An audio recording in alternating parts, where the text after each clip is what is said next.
तो भाई ये तो तुम जानते ही होगे कि कल से शुरू हो रही है भारत और साउथ अफ्रीका के बीच टेस्ट सीरीज, जो भारत को किसी भी हाल में जीतनी है, क्योंकि भारत साउथ अफ्रीका में साउथ अफ्रीका को आज तक एक भी टेस्ट सीरीज नहीं हरा पाया है। मैचेस जरूर हराए हैं लेकिन टेस्ट सीरीज नहीं हरा पाया भाई, नहीं हरा पाया। तो कहीं ना कहीं अगर भारत साउथ अफ्रीका को ये टेस्ट सीरीज हरा देता है तो वो जो गम हमारे दिल में है वर्ल्ड कप की हार का, वो थोड़ा सा कम हो जाएगा, क्योंकि भाई ये अपने आप में ही इतिहास रचने वाली बात होगी। अब देखो, बात जब India South Africa test series की आ गई है, मैंने आपको कल की वीडियो में बताया था ना कि इस सीरीज से जस्ट पहले इंडिया की मेन टीम जो प्रैक्टिस मैच खेल रही थी, इंडिया वर्सेस इंडिया ए का मुकाबला हो रहा था। दोनों ही तरफ इंडिया के प्लेयर्स थे, ताकि जो मेन टीम है, मेन प्लेयर्स है, वो थोड़ा सा साउथ अफ्रीका कंडीशंस को समझ सके, ताकि जब मेन मैच हो तो वहां पे उनको खेलने में थोड़ी सी आसानी हो। तो मैंने कहा था ना कि उस मैच में जहां शुभमन गिल ने सेंचुरी मारी, यशस्वी जायसवाल ने हाफ सेंचुरी मारी, तो वही विराट कोहली जो थे वो 0 पे आउट हो गए। तो भाई विराट कोहली ने ये बात बिल्कुल दिल पे ले ली, और कल के दिन जब इंडियन टीम प्रैक्टिस कर रही थी तो बाकी सारे प्लेयर्स भैया 22 यार्ड की पिच पे प्रैक्टिस कर रहे थे, क्योंकि पिच होती ही 22 यार्ड की है। लेकिन कोहली भाई ने एक अलग ही पिच अपने लिए बनवाई भैया, 18 यार्ड की पिच, और कहा इस पे बॉलिंग कराओ, क्योंकि अगर इस साउथ अफ्रीकन कंडीशन में मैंने 18 यार्ड की पिच पे बैटिंग कर ली तो 22 यार्ड की पिच पे तो यूं ही कर लेंगे। मतलब कोहली भाई यार कसम से मजा दिला देते हो। इतना साल हो गया क्रिकेट खेलते हुए, इतने सारे मैचेस खेल लिए हो, लेकिन उसके बावजूद भी अगर इतनी सी गलती हो जाए, एक आध गलती से खराब पारी आ जाए, तो बंदा अपने ईगो पे ले लेता है और कहता है कि अब देखो 8 घंटे मेहनत करता था ना, 16 घंटे करूंगा।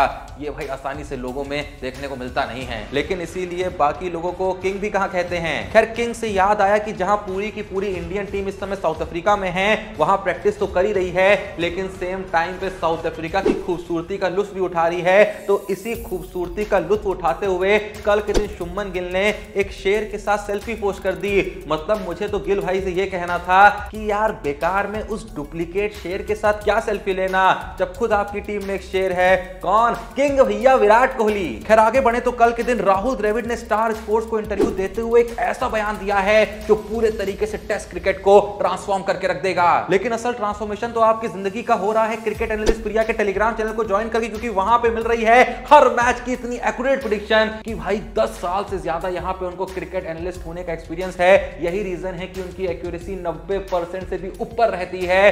तो भाई अगर तुम मैच फॉलो कर रहे हो, नहीं कर रहे हो, घंटा फर्क नहीं पड़ता। और भाई देखो, कल से India South Africa test match भी है, तो टीम वगैरह बनानी है कि नहीं बनानी है? बस कुछ नहीं करने का, चिल करने का यार, जाने का टेलीग्राम चैनल ज्वाइन करने का, या फिर अगर टेलीग्राम नहीं भी ज्वाइन करना है कोई दिक्कत नहीं है, नहीं चलाते हो कोई दिक्कत नहीं है, व्हाट्सएप चलाते ही होगे ना यार, चलाते ही होगे। व्हाट्सएप पे देखो नंबर दिख रहा है स्क्रीन पे, जाके डीएम कर देने का, फ्री में मांगने का team India South Africa test match की, कहने का फ्री में टीम दीजिए, फ्री में टीम उठाने का, फिर टीम वगैरह बनाने का, या फिर प्रेडिक्शंस जो उठाते हो बाकी की, कौन चलेगा कौन नहीं चलेगा, कितने रन मारेगा कितने नहीं मारेगा, कौन विकेट लेगा, कौन मैच जीतेगा, ये सारी प्रेडिक्शंस फ्री में उठा के कहीं भी प्लेटफॉर्म पे जाकर प्रेडिक्शन करने का, मस्त भाई ट्रांसफॉर्म हो जाने का, पैसा कमाने का, एंजॉय करने का, समोसा खाने का, चाउमीन खाने का, जो दिल करे करने का। पर जो दिल है करने का तभी कर पाओगे ना जब पैसा होगा। भाई देखो, हम कमा रहे हैं इसीलिए आपको बता रहे हैं, बाकी आप समझदार हैं, जो ठीक लगे वो करिए। हमने अपनी समझदारी दिखाते हुए आपको इन्फॉर्म कर दिया है। खैर आगे बढ़ते हैं और ये देखते हैं कि राहुल द्रविड़ ने ऐसा क्या कह दिया है जो टेस्ट क्रिकेट को पूरे तरीके से ट्रांसफॉर्म कर देगा। तो भाई देखो, राहुल द्रविड़ ने यह कहा है कि इंडिया वर्सेस साउथ अफ्रीका के बीच खेले जाने वाले पहले टेस्ट मैच में केएल राहुल ही होंगे जो इंडिया की विकेट कीपिंग करेंगे। वैसे ऑप्शन देखो ईशान किशन का था, लेकिन ईशान किशन जो हैं वो वापस भारत लौट चुके हैं। केएस भरत ने यहां पे इंडियन टीम को ज्वाइन कर लिया है। लोग कह रहे थे कि यार केएल राहुल कीपिंग नहीं करेंगे, टेस्ट क्रिकेट में बहुत मुश्किल होता है कीपिंग करना, व्हाइट बॉल क्रिकेट और टेस्ट बॉल क्रिकेट को आप कंपेयर नहीं कर सकते जब बात कीपिंग की आती है। ऐसे में केएस भरत ही होंगे जो कीपिंग करेंगे, क्योंकि वो अच्छी खासी कीपिंग कर लेते हैं। लेकिन राहुल द्रविड़ ने बिल्कुल क्लियर कर दिया है कि केएल राहुल पूरे तरीके से कॉन्फिडेंट है टेस्ट क्रिकेट में विकेट कीपिंग करने के लिए। और भाई देखो, अगर सच में केएल राहुल ने अच्छी विकेट कीपिंग कर दी ना, तो ये बहुत ही पॉजिटिव साइन होगा इंडियन टीम के लिए कि हमें जबरदस्ती कोई ऐसा प्लेयर नहीं खिलाना पड़ेगा कि भाई ये कीपिंग कर लेता है, भले इसे बैटिंग करनी नहीं आती है। क्योंकि पिछले कुछ वक्त से जब से साहा टीम के साथ जुड़े थे, केएस भरत टीम के साथ जुड़े थे, वो बैटिंग बिल्कुल भी नहीं कर पाते थे, सिर्फ और सिर्फ कीपिंग उनको खिलाना पड़ता था, जिसका नुकसान हमने देखा ही है। हाँ, ऋषभ पंत के आने से और जिस तरीके से उन्होंने अपने आप को टेस्ट क्रिकेट में स्टैब्लिश कर लिया था, सच में उससे बहुत फायदा हुआ था। लेकिन उसके बाद जब वो इंजर्ड हुए तो भाई नुकसान भी उतना ही हुआ। पर फिलहाल जब तक पंत नहीं आते हैं, पहले तो क्रिकेट जब तक वापस नहीं आते हैं, फिर क्रिकेट में आके जब तक फॉर्म में वापस नहीं आते हैं, भाई केएल एल राहुल अगर अच्छी विकेट कीपिंग कर दें तो ये एक बहुत बड़ी सहूलियत होगी, क्योंकि मिडिल ऑर्डर में अगर बैटिंग करेंगे टेस्ट क्रिकेट में तो उतना नहीं हकेंगे जितना असल में शुरुआत में हकते थे। और अब तो फॉर्म भी वापस आ गया राहुल भाई का। खैर देखो भाई, जहां बात हो रही है टेस्ट क्रिकेट की तो यहां पे जरूरी हो जाता है वुमेन्स क्रिकेट के बारे में बात करना, जिन्होंने कल के दिन ऑस्ट्रेलिया को टेस्ट मैच हरा के इतिहास रच दिया। और भाई तुम यकीन नहीं करोगे, इंडिया की जो वुमेन्स टीम है ना, वो पिछले 17 साल से, जी हां पिछले 17 साल से एक भी टेस्ट मैच नहीं हारी है। और ऐसा नहीं कि सिर्फ इंडिया में नहीं हारी है या फिर किसी देश में नहीं हारी है, all over the world India ने पिछले 17 साल में जितने भी टेस्ट मैच खेले हैं एक भी टेस्ट मैच नहीं हारी है। पर भाई थोड़ा सा धीरज रखो, मैं बता दूं पिछले 17 साल में इंडिया की वुमेन्स टीम ने मात्र 8 ही टेस्ट मैच खेले हैं, जिसमें से 5 जीते हैं, 3 इन्होंने ड्रॉ करवाए हैं। लेकिन फिर भी भाई जो भी कहो हारे नहीं हैं, जो अपने आप में एक बहुत बड़ी अचीवमेंट है। बाकी मैं देखो यहां पे एक स्पेशल थैंक्स कहना चाहूंगा वानखेड़े स्टेडियम के क्राउड को, जो कल के दिन इंडिया वर्सेस ऑस्ट्रेलिया के इस टेस्ट मैच को, इस वुमेन्स क्रिकेट के टेस्ट मैच को देखने के लिए भाई हजारों के नंबर्स में आए थे, पूरा मैदान भर रखा था। भाई सच में बहुत खुशी हो रही है, क्योंकि भाई एक वक्त पे इंडिया वुमेन्स टीम के T20 मैचेस को देखने ना के बराबर लोग आते थे, 10% मैदान नहीं भर पाते थे भाई। ये लोग शिकायतें करते थे, ये जो वुमेन्स टीम के प्लेयर्स होते थे भाई, इनका दुख दिखता था हर इंटरव्यू में कि हमारे मैचेस देखने क्यों नहीं आते, हम भी तो देश के लिए खेल रहे हैं। पर जिस तरीके से पिछले कुछ वक्त में इंडिया की वुमेन्स क्रिकेट को जो रीच मिली है, जिस तरीके से लोग अवेयर हुए हैं, जिसके पीछे एक बहुत बड़ा हाथ बीसीसीआई का रहा है, जिस तरीके से उन्होंने प्रोमोट करा है वुमेन्स क्रिकेट को, कसम से भाई जब टेस्ट मैच देखने के लिए इतने ज्यादा लोग आए ना, क्योंकि मैं तो लाइव देख रहा था टीवी पे, लेकिन भाई क्राउड जिस तरीके से भरा पड़ा था, एक एक चौके पे, एक एक विकेट पे जिस तरीके से शोर मचा रहा था, कसम से जैसा मैंने कहा एक अलग ही सुकून मिल रहा था। लेकिन सुकून से याद आया कि असल सुकून तो कल से छिनने वाला है साउथ अफ्रीका की टीम का, क्योंकि भाई मैच है ना इंडिया के साथ, पर सुकून वहां पे पता है एकदम खींच खींच के कौन निकालने वाला है साउथ अफ्रीका वालों का, वो है none other than Indian team के कैप्टन रोहित शर्मा। क्योंकि मैं बता दूं कि भैया इससे पहले जब रोहित शर्मा साउथ अफ्रीका में टेस्ट सीरीज खेलने गए थे साल 2019 में, वहां रोहित शर्मा ने 4 इनिंग में 529 रन मारे थे, एवरेज थी 132.25 की, स्ट्राइक रेट 77.45 की, और भाई 4 इनिंग में 3 तो रोहित शर्मा ने शतक ही मार दिए थे। अब बताओ सुकून मिल रहा होगा साउथ अफ्रीका वालों को, फटके हाथ में आ रखी होगी भाई। यहाँ पे क्या हो रहा है, ये कहां फंस गया भाई, मैं भाई मुझे कॉकरोच बना दी। खैर फटके तो हाथों में कल के दिन केकेआर वालों के भी आ गई थी, क्योंकि पता है ना उन्होंने मिचेल स्टार्क को कितने में खरीदा है, 24.75 करोड़ में। पर कल के दिन स्टार्क जो हैं वो द एज को इंटरव्यू देते हुए एक ऐसा बयान दे देते हैं कि सच में केकेआर वाले सोच रहे होते हैं इसको खरीद के इतना महंगा हमने गलती तो नहीं कर दी है। क्योंकि मिचेल स्टार्क कहते हैं कि यार देखो मैं T20 ODI और ये लीग वगैरह तो खेल लेता हूं, लेकिन मेरे लिए टेस्ट क्रिकेट से ऊपर कुछ भी नहीं है। जितना इंपॉर्टेंस मैं टेस्ट क्रिकेट को देता हूं, उसके लिए जितनी मेहनत मैं करने को तैयार हूं, उतनी ज्यादा मेहनत मैं कई बार इन छोटे फॉर्मेट्स के लिए नहीं कर पाता हूं। और यहाँ केकेआर वाले भर भर के पैसा लुटा रहे हैं। बंदा कह रहा है यार मैं ये लीग वगैरह के लिए तो सीरियस भी नहीं रहता। बस जब से स्टार्क ने बयान दिया है, गंभीर भाई ऑस्ट्रेलिया की गलियों में घूम रहे हैं स्टार का पता पूछते हुए। कल तक देखो स्टार के बारे में शायद कुछ बुरी खबर भी आ सकती है। देख आराम से देख, आराम से देख, आराम से देख।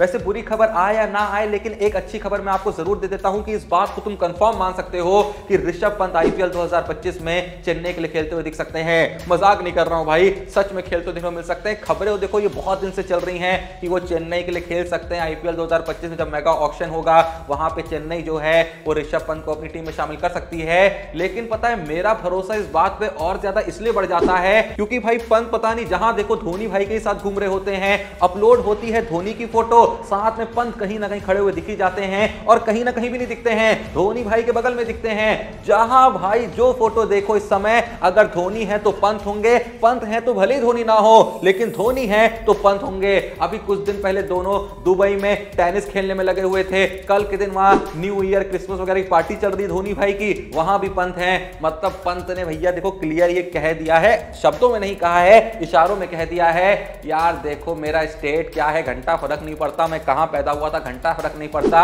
लेकिन जहां धोनी भाई खेलते थे अब तो भैया वहीं से खेलेंगे। और मुझे लगता है चेन्नई को भी इस चीज से कोई ज्यादा दिक्कत होगी नहीं। आप लोग को क्या लगता है, क्या पंत सीएसके के लिए आईपीएल 2025 में खेलते हुए देखने को मिल सकते हैं? या फिर ये बताओ कौन कौन चाहता है कि पंत चेन्नई के कैप्टन बने आने वाले वक्त में, एक बार जब धोनी चले जाते हैं? जो भी ये चाहता है, या अगर आप नहीं भी चाहते हैं तो एक बार कमेंट सेक्शन में जरूर बताइएगा। बाकी चेन्नई की बात निकल ही आई है तो मैं ये भी बता देता हूं कि हाल ही में शार्दुल ठाकुर आए थे अश्विन के यूट्यूब चैनल पे, जहां अश्विन उनसे कई सारे सवाल पूछ रहे थे। तो उनसे ये पूछा जाता है, शार्दुल ठाकुर से पूछा जाता है कि यार मतलब चेन्नई के प्रति आपका प्यार है, जुनून है या क्या है कि वापस से आप चेन्नई में आ गए हैं? क्योंकि मैंने आपको बताया था कि शार्दुल ठाकुर को जो चेन्नई ने उठाया है ना, हो सकता है चेन्नई उनको उठाना चाहती भी हो, लेकिन एक खबर आई थी कि ठाकुर ने चेन्नई के मैनेजमेंट से अकेले में प्राइवेटली रिक्वेस्ट करी थी कि प्लीज अगर पॉसिबल हो तो वापस से मुझको अपनी टीम में शामिल कर लीजिएगा, मैं सब कुछ झोंकने के लिए तैयार हूं।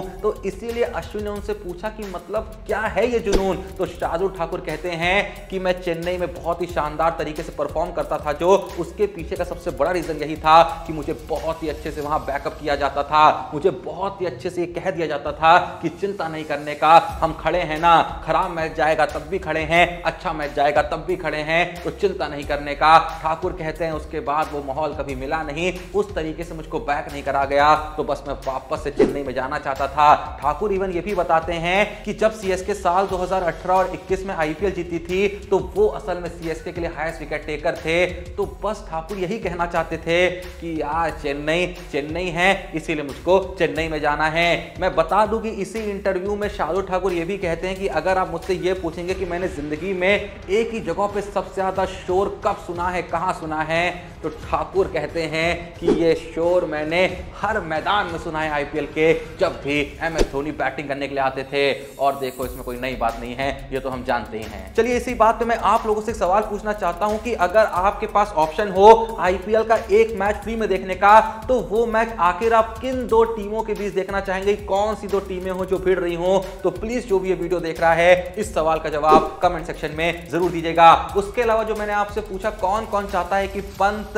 एक टाइम बाद चेन्नई की कप्तानी करते हुए दिखे जब धोनी चले जाएं, जो चाहता है, जो नहीं चाहता है, अपना जो भी ओपिनियन है कमेंट सेक्शन में जरूर दीजिएगा। उसके अलावा जल्दी जाके जैसा मैंने कहा कि भैया देखो शुरू होने वाली है, बस भैया शुरू हो गई है कल से India South Africa test series. मतलब भाई पैसा कमाने का बहुत बड़ा मौका है, करना कुछ भी नहीं है, डिस्क्रिप्शन और पिन कमेंट में दिए हुए लिंक से क्रिकेट एनालिस्ट प्रिया के टेलीग्राम चैनल को ज्वाइन करना है, फ्री में प्रेडिक्शन उठानी है, टीम वगैरह बनानी है, प्रेडिक्शन वगैरह करके पैसा कमाना है। बाकी व्हाट्सएप नंबर स्क्रीन पे है, कोई भी दिक्कत हो सिर्फ डीएम करो, फ्री में प्रेडिक्शन उठाओ, पैसा कमाओ। जैसा मैंने कहा हम कमा रहे हैं इसीलिए आपको बता रहे हैं, बाकी आप समझदार है, जो ठीक लगे वो करिए, वरना समझदारी तो पैसा ही कमाने में है, हमने तो यही सीख रखा है। खैर वीडियो पसंद आई तो लाइक कर दीजिएगा, चैनल को सब्सक्राइब कर दीजिएगा। मिलते हैं नेक्स्ट वीडियो में, तब तक के लिए जय हिंद, धन्यवाद।